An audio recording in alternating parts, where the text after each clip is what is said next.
നമസ്തേ, ഞാൻ കാർത്തിക് ശിവകുമാർ. അപ്പോൾ എനിക്ക് പറയാനുള്ളത്, ഈ ശ്രീനാരായണ ഗുരു എന്ന് ഹിന്ദു സമൂഹത്തിലെ ചിലർ, ഇഴവർ വിളിക്കുന്ന ആളെക്കുറിച്ചാണ്. എന്നെ സംബന്ധിച്ചിടത്തോളം ഞാൻ എന്തും തുറന്നു പറയുന്ന ആളാണ്, നിങ്ങൾക്കറിയാലോ. യേശുവിനെ കുറിച്ച് ഇപ്പോൾ യേശുവിൻ്റെ ഫോളോവേഴ്സ് എന്തോരമുണ്ട്, ശ്രീനാരായണ ഗുരുവിൻ്റെ ഫോളോവേഴ്സ് എത്ര ഉണ്ടാവും? ഒരു കോടി ആൾക്കാർ വരും, മൊത്തം എല്ലാം കൂടി ചേർത്താൽ. യേശുവിന് 200 കോടിയിലധികമാണ് ഫോളോവേഴ്സ്. എന്നിട്ട് യേശുവിനെ കുറിച്ചുള്ള കാര്യങ്ങൾ ഞാൻ വെട്ടി തുറന്ന് പറയുന്നില്ലേ, ഇല്ലേ? അപ്പോൾ പിന്നെ അങ്ങനെയുള്ള എനിക്ക് ഈ ശ്രീനാരായണ ഗുരുവിനെ കുറിച്ച് സംസാരിക്കാൻ എന്തെങ്കിലും പ്രശ്നമുണ്ടോ? യാതൊരു പ്രശ്നവുമില്ല. അതുകൊണ്ട് ഞാൻ കാര്യങ്ങൾ വെട്ടി തുറന്ന് പറയും. അതുകൊണ്ട് ഞാൻ ആരും ഹേർട്ട് ചെയ്യാൻ ശ്രമിക്കണമല്ല.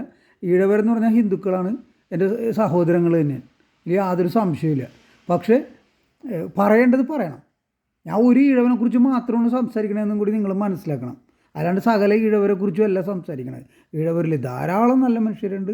ഒരുപാട് നല്ല മനുഷ്യരുമായിട്ട് എനിക്ക് നല്ല സൗഹൃദമുണ്ട് ഈഴവരുമായിട്ട്.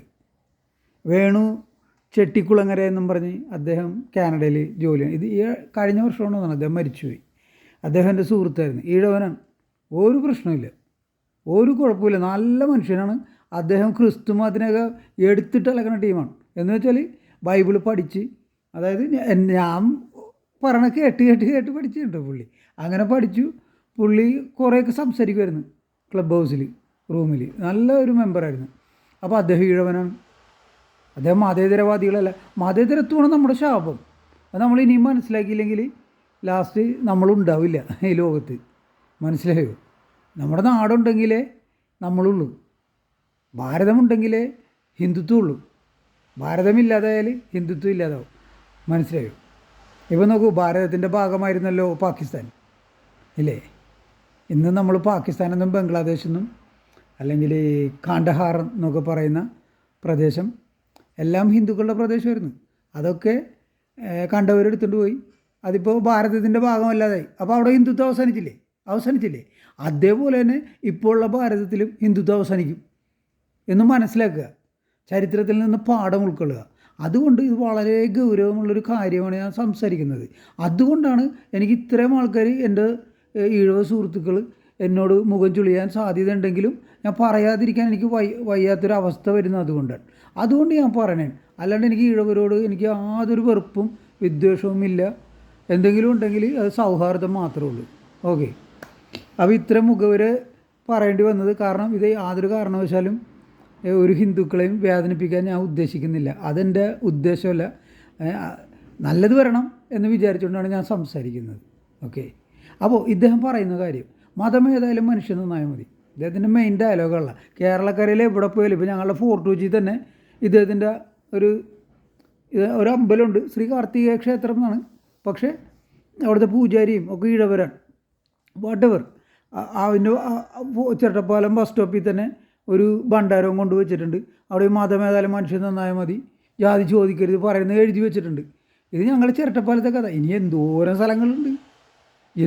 സ്ഥലങ്ങൾ കേരളത്തിൽ. ഇവിടെയൊക്കെ ഇദ്ദേഹത്തിൻ്റെ ഇത് വെച്ചിട്ടുണ്ട്. എറണാകുളത്ത് തന്നെ പല സ്ഥലത്തും ഞാൻ കണ്ടിട്ടുണ്ട് ഇത്. മനസ്സിലായോ? അപ്പം അതിനെക്കുറിച്ച് പറയാതിരിക്കാൻ പറ്റില്ലല്ലോ. കാരണം ഇന്നത്തെ തലമുറയിലുള്ള യങ്സ്റ്റേഴ്സ് പോലും ഈ നാട്ടിൽ റോട്ടിൽ കൂടിയല്ലേ നടക്കണത്, റോട്ടിലാണ് ഇത് വെച്ചേക്കണത്. അപ്പോൾ ആൾക്കാർ വായിക്കുമ്പോൾ മതം ഏതായാലും മനുഷ്യൻ നന്നായാൽ മതി. ശ്രീനാരായണ ഗുരുദേവൻ, ഗുരുവുമാണ്, ദേവനുമാണ്, ശ്രീനാരായണനുമാണ്. പോരെ? അപ്പോൾ ശ്രീനാരായണ ഗുരുദേവനാണ്, മതം ഏതായാലും മനുഷ്യൻ നന്നായാൽ മതി എന്ന് പറയുമ്പോൾ അത് സത്യമായിരിക്കണമല്ലോ, അല്ലേ? പക്ഷേ സത്യത്തിൽ ഇത് തെറ്റിദ്ധരിപ്പിക്കലല്ലേ, ഹിന്ദുക്കളെ തെറ്റിദ്ധരിപ്പിക്കലല്ലേ ഇത്, അല്ലേ? ഇതാണ് ഞാൻ ചോദിക്കണത്. മനസ്സിലായോ? മതം ഏതായാലും മനുഷ്യൻ നന്നായാൽ മതി. ഏതെങ്കിലും ഒരു ക്രിസ്ത്യാനി ഇങ്ങനെ പറയൂ, മതം ഏതായാലും മനുഷ്യൻ നന്നായാൽ മതി എന്ന് പറയൂ? അങ്ങനെയാണെങ്കിൽ പിന്നെ അവരെന്തിനാണ് നമ്മളെ മതം മാറ്റണം? എന്തിനാണ് മതം ഏതായാലും മനുഷ്യൻ നന്നായാൽ മതി എന്ന് പറയുന്ന ആൾ എന്തിനാണ് നമ്മളെ മതം മാറ്റുന്നത്? അപ്പോൾ ക്രിസ്ത്യാനി അങ്ങനെ പറയില്ല. മതം ക്രിസ്തു മതമായാൽ മാത്രമേ മനുഷ്യൻ നന്നാവുള്ളൂ. അതാണ് ക്രിസ്ത്യാനികൾ പറയണത്. മുസ്ലിം പറയൂ മതം ഏതായാലും മനുഷ്യൻ നന്നായാൽ മതി. മുസ്ലിമും പറയില്ല. കാരണം മുസ്ലിമും മറ്റുള്ളവരെ മതം മാറ്റും. മനസ്സിലായോ?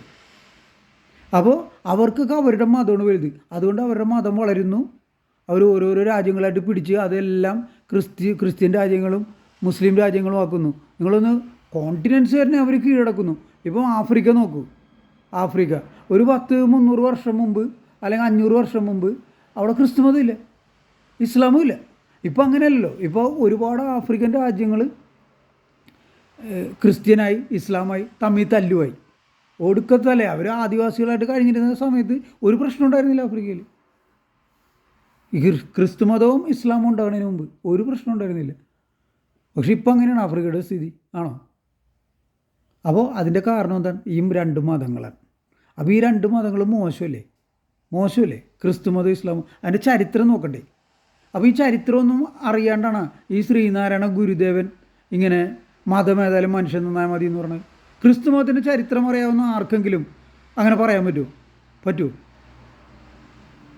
ഈ ലോകത്തിൽ ഏറ്റവും വൃത്തികെട്ട ചരിത്രം ഉള്ളത് ക്രിസ്തു മതത്തിനാണ്. പലരും വിചാരം ഇസ്ലാമിനാണെന്നാണ്. പക്ഷേ ഇസ്ലാം സത്യം പറഞ്ഞാൽ 2ാം സ്ഥാനമാണ് ഇസ്ലാമിന് കൊടുക്കാൻ പറ്റുന്നത്. 1ാം സ്ഥാനം ക്രിസ്തു മതത്തിന് തന്നെയാണ്. ഒന്നാമത്തെ കാര്യം അവർ 2000 വർഷമായി മനുഷ്യരെ ദ്രോഹിക്കാൻ തുടങ്ങിയിട്ട്. ഇസ്ലാം 1400 വർഷമായിട്ടുള്ളൂ. മാത്രമല്ല ക്രിസ്ത്യാനികൾ ദ്രോഹിച്ചിട്ടുള്ള പോലെ ആരും ദ്രോഹിച്ചിട്ടില്ല. പ്രത്യേകിച്ച് യൂറോപ്പിൽ അവർ അഴിച്ചുവിട്ട ആക്രമണങ്ങൾ എന്തൊക്കെയായിരുന്നു നിങ്ങളൊന്ന് ആലോചിച്ച് നോക്കുക. ഇപ്പോൾ ഗ്രീസ്, അവിടെ തന്നെ പണ്ട് എന്തായിരുന്നു? അവിടെ പണ്ട് ബഹുദൈവ ആരാധകരായിരുന്നു. ഇപ്പോൾ അതാണോ? ഇപ്പോൾ എല്ലാം ചർച്ചല്ലേ, ഒറ്റ ബഹുദൈവ ആരാധകരും ഇല്ല. മനസ്സിലായോ? അപ്പോൾ അങ്ങനെ ഇവർ എല്ലാ രാജ്യങ്ങളും ഇവർ പിടിച്ചടക്കി. അങ്ങനത്തെ ഒരു മതമാണ് ഈ ഇസ്ലാമും ക്രിസ്തു മതവും. മനസ്സിലായോ? മറ്റ് മതങ്ങളൊക്കെ പോട്ടെ, എല്ലാ മതങ്ങളെയും ഉൾക്കൊള്ളിച്ചിട്ടുണ്ടല്ലേ പറഞ്ഞ മതം ഏതായാലും മനുഷ്യൻ നന്നായാൽ മതി എന്നാണ്. അതിൻ്റെ അർത്ഥം എന്താണ്? എല്ലാ മതങ്ങളും നല്ലതാണ്, മനുഷ്യനാണ് കൊള്ളരുതാത്തവൻ. അത് തന്നെയല്ലേ ബൈബിളും പറയണത്. ബൈബിളും പറഞ്ഞതല്ലേ മനുഷ്യനാണ് പാപി എന്നല്ലേ പറയണത് ബൈബിള്, അല്ലേ? അപ്പോൾ ആ ഒരു ആശയം, മതമേതായാലും മനുഷ്യൻ നന്നായാൽ മതി എന്ന് പറയുന്ന ആശയം ആക്ച്വലി അത് സനാതന ധർമ്മത്തിൻ്റേതല്ല. അങ്ങനെ ആയിരുന്നെങ്കിൽ മതമേതായാലും മനുഷ്യൻ നന്നായാൽ മതി എന്ന് പറയുന്നത് ഒരു സനാതന ധർമ്മത്തിൻ്റെ ഒരു ചിന്താഗതി ആയിരുന്നെങ്കിൽ, അങ്ങനെയാണെങ്കിൽ ശങ്കരാചാര്യർ എന്തിനാണ് ബുദ്ധമത സന്യാസികളെയൊക്കെ സംവാദം ചെയ്ത്? അത് സംവാദത്തിൻ്റെ കണ്ടീഷൻ എന്ന് പറഞ്ഞാൽ ഒന്നെങ്കിൽ നിങ്ങൾ ഇനി മേലിൽ നിങ്ങൾ ബുദ്ധമതം സംസാരിക്കാൻ പാടില്ല, പറയാൻ പാടില്ല, പ്രീച്ച് ചെയ്യാൻ പാടില്ല, അല്ലെങ്കിൽ നിങ്ങളെൻ്റെ ശിഷ്യനാവണം. അപ്പോൾ അതിൻ്റെ അർത്ഥം ശങ്കരാചാര്യ സനാതനധർമ്മിയാണ്, നിങ്ങൾ സനാതനധർമ്മം സ്വീകരിക്കണമെന്നാണ് അതിൻ്റെ അർത്ഥം. അതായത് ബുദ്ധ സന്യാസികളോട് തർക്കിക്കുന്നു, അതിൻ്റെ അർത്ഥം സനാതനധർമ്മമാണ് ശരി, ബുദ്ധമതം തെറ്റാണ്, അതാണ് അതിൻ്റെ അർത്ഥം. മനസ്സിലായോ? അപ്പോൾ ഇതിനെക്കുറിച്ച് ഒന്ന് പറയാം. ഞാൻ വായിച്ചിട്ടുണ്ട്, ഗുരു അരുൾ എന്നും പറഞ്ഞ് ഒരു ഫേസ്ബുക്കിൽ അത് കിടന്ന് ഓടിക്കളിക്കുമായിരുന്നു. കേരള സർക്കാർ തന്നെ അടിച്ചിറക്കണേ ഗ്രന്ഥമാണത്. അതിൻ്റെ അകത്ത് എഴുതിയിരിക്കുന്നത്, എനിക്ക് തോന്നുന്നു കവറിൽ തന്നെയാണെന്ന് തോന്നുന്നു എഴുതിയിരിക്കുന്നത്, നമ്മുടേതും ബുദ്ധമതം തന്നെ. ശ്രീനാരായണ ഗുരു, നമ്മുടേതും ബുദ്ധമതം തന്നെ. മനസ്സിലായോ? അപ്പോൾ ശങ്കരാചാര്യാരായി ഇങ്ങനെ നിങ്ങൾ നിങ്ങൾക്ക് ശ്രീനാരായണ ഗുരുദേവനെയും ശങ്കരാചാര്യരെയും ഒരുമിച്ച് പൂജിക്കാൻ പറ്റില്ല, ആദരിക്കാൻ പറ്റില്ല. മനസ്സിലായോ? അതുപോലൊരു എന്താ പറയുക, ഒരു വൃത്തികെട്ട പണി വേറെ ഉണ്ടാവില്ല. കാരണം ശങ്കരാചാര്യ ബുദ്ധ സന്യാസികളെ ഇവിടുന്ന് ഓടിച്ചല്ലേ. അങ്ങനെയല്ലേ ഭാരതത്തിലുണ്ടായ ബുദ്ധമതം വീണ്ടും കിഴക്കൻ ഏഷ്യയിലേക്ക് വ്യാപിച്ചത്. അങ്ങനെയാണ് അത് വ്യാപിക്കുന്നത്. അതിനു മുമ്പ് ഭാരതത്തിലായിരുന്നു ഉണ്ടായിരുന്നത്. ഭാരതത്തിലുണ്ടായ മതമാണ് ബുദ്ധമതം. അപ്പോൾ കണ്ട എന്താണ് ഇദ്ദേഹം പറയണത്? മതം ഏതായാലും മനുഷ്യൻ നന്നായാൽ മതി. അതെങ്ങനെ ശരിയാകും? അങ്ങനെ നമ്മുടെ മനസ്സിൽ അങ്ങനെ ഒരു ചിന്ത ഉണ്ടായാൽ തന്നെ ഓട്ടോമാറ്റിക്കായിട്ട് നമ്മൾ ക്രിസ്തു മതത്തിനെയും ഒരു ആക്സെപ്റ്റൻസാണ് നമ്മൾ കൊടുക്കുന്നത്, അതുപോലെ തന്നെ ഇസ്ലാമിനെ. അതെന്ത് വലിയ അപകടമാണെന്നറിയോ? അവർ മുസ്ലിം ആയാലേ നന്നാവുള്ളൂ, ക്രിസ്ത്യാനായാലേ നന്നാവുള്ളൂ എന്ന് പറയുമ്പോൾ നമ്മൾ മാത്രം എന്തിനാണ് ഇങ്ങനെ പറയണത്? അങ്ങനെ ശങ്കരാചാര്യർക്കും അങ്ങനെ പറഞ്ഞാൽ പോരായിരുന്നു. ബുദ്ധമതത്തിന് ഇവിടുന്ന് ഓടിക്കേണ്ടത് ആവശ്യമില്ലായിരുന്നല്ലോ. മതമേതായാലും മനുഷ്യൻ നന്നായാൽ മതി എന്ന് പറഞ്ഞാൽ പോരായിരുന്നു. ശങ്കരാചാര്യ അങ്ങനെ പറയുന്നില്ലല്ലോ. കുറയരുത് വിമതരോടെന്നാണ് പറയുന്നത്. മനസ്സിലായി? അതാണ് ഋഷിവചനം. എൻ്റെ അപ്പൻ ഇടയ്ക്കിടയ്ക്ക് പറയുമായിരുന്നത് ഇത് ഋഷിവചനമാണെന്ന്, കുറയരുത് വിമതരോട്. അതാണ് എൻ്റെ ശരി, അതാണ് ന്യായം. നമ്മൾ സനാതനധർമ്മമല്ലേ, പിന്നെ എന്തിനാണ് മറ്റു മതങ്ങൾ? അത് ഇങ്ങനെ ചരിത്രമുള്ള മതം. ഇസ്ലാമിൻ്റെയും ക്രിസ്തു മതത്തിൻ്റെ ചരിത്രം എന്ന് വെച്ചാൽ സിമ്പിളായിട്ട് പറയണമെങ്കിൽ നമ്മുടെ നാട്ടിൽ വന്ന് കോടിക്കണക്കിന് മനുഷ്യരെ യാതൊരു അതിശയോക്തിയും ഇല്ല ഇതിൽ. കോടിക്കണക്കിന് മനുഷ്യരെ കൊല്ലുകയും ദശലക്ഷക്കണക്കിന് കോടി മൂല്യമുള്ള സാധനങ്ങൾ ഇവിടെ നിന്ന് അടിച്ചു മാറ്റുകയും ചെയ്ത, പിന്നെ സ്ത്രീകളെ അതുപോലെ തന്നെ കോടിക്കണക്കിന് സ്ത്രീകളെ ബലാത്സംഗവും ചെയ്ത ചരിത്രമുള്ള രണ്ട് മതങ്ങളാണ് ക്രിസ്തു മതവും ഇസ്ലാമും. ഈ മതത്തിൻ്റെ ഗ്രന്ഥമൊന്നും എടുത്ത് വായിക്കേണ്ട ആവശ്യമില്ല. ശരിക്കും പറഞ്ഞാൽ കാർത്തിക് ചെയ്യണ പോലെ ഈ ബൈബിളും ഖുറാനൊന്നും എടുത്ത് പറയേണ്ട ആവശ്യമില്ല. ഈ രണ്ട് മതത്തിൻ്റെ ചരിത്രം മാത്രം നോക്കിയാൽ മതി. മനസ്സിലായോ? പിന്നെ ഗ്രന്ഥം എടുത്ത് വേണമെങ്കിൽ ഒരു ഒറ്റ വാചകം വേണമെങ്കിൽ പറയാം. How can a bad tree produce good fruits? ജീസസിൻ്റെ ഡയലോഗാണ്. ഒരു നല്ല വൃക്ഷത്തിൽ എങ്ങനെയാണ് ഒരു ചീത്ത വൃക്ഷത്തിൽ എങ്ങനെയാണ് നല്ല ഫലങ്ങൾ പുറപ്പെടുവിക്കാൻ കഴിയുക എന്ന് ചോദിക്കണേ. മനസ്സിലായോ? അപ്പോൾ ഇസ്ലാമും ക്രിസ്തുമതവും പുറപ്പെടുവിച്ച ഫലങ്ങളെല്ലാം ചീത്ത ഫലങ്ങളാണ്. മനുഷ്യരെ കൊല്ലുക, അന്യൻ്റെ അവനെ ഉറങ്ങിക്കിടക്കുന്ന സമയത്ത് പോയിട്ട് അവനെ കൊല്ലുക, എന്നിട്ട് അവൻ്റെ ക്ഷേത്രങ്ങൾ കൊള്ളയടിക്കുക, സ്ത്രീകളെ ബലാത്സംഗം ചെയ്യുക. ഇതുപോലൊരു വൃത്തികെട്ട ചരിത്രമുള്ള മതങ്ങൾ ക്രിസ്തുമതവും ഇസ്ലാമും പോലെ വേറെ ഉണ്ടോ ഈ ലോകത്തിൽ? അപ്പോൾ ഈ ചരിത്രമൊന്നും അറിയാത്ത ആളാണ് ഗുരു? ആണോ? മതമേതായാലും മനുഷ്യൻ നന്നായാൽ മതി എന്ന് പറഞ്ഞത്. പിന്നെ നമ്മുടേതും ബുദ്ധമതം തന്നെയാണ്. അപ്പം തന്നെ ശങ്കരാചാര്യമായിട്ട് ഉടക്കിയില്ലേ? തെറ്റില്ലേ? എന്തറിഞ്ഞിട്ടാണ് നിങ്ങൾ പറഞ്ഞത്? ഇന്നാൾ ഈ വിഷയം ഞാൻ സംസാരിച്ചപ്പോൾ ഫേസ്ബുക്കിൽ ഒരാൾ പറയണേ, ഗുരുവിനെക്കുറിച്ച് നിങ്ങൾ അറിയാൻ പാടില്ല എന്നിട്ടാണ്. ഗുരുവിന് തമിഴിലും സംസ്കൃതത്തിലും മലയാളത്തിലുമൊക്കെ നല്ല പാണ്ഡിത്യം ഉണ്ടായിരുന്നു. അതിന് മലയാളത്തിൽ ഏറ്റവും കൂടുതൽ പാണ്ഡിത്യമുള്ള ആളെ എന്നോട് ചോദിച്ചു കഴിഞ്ഞാൽ ഞാൻ പറയും ഗിരീഷ് പുത്തഞ്ചേരിയാണെന്ന് പറയുള്ളൂ. കാരണം അദ്ദേഹത്തിന് തമിഴ് പറയായിരുന്നു, സംസ്കൃതം പറയായിരുന്നു. മനസ്സിലായോ? അപ്പോൾ മലയാളത്തിൽ പാണ്ഡിത്യമുള്ള ആൾക്കാർ ഒരുപാട് പേരുണ്ട്. ഇദ്ദേഹം മാത്രമല്ല ഉള്ളത്.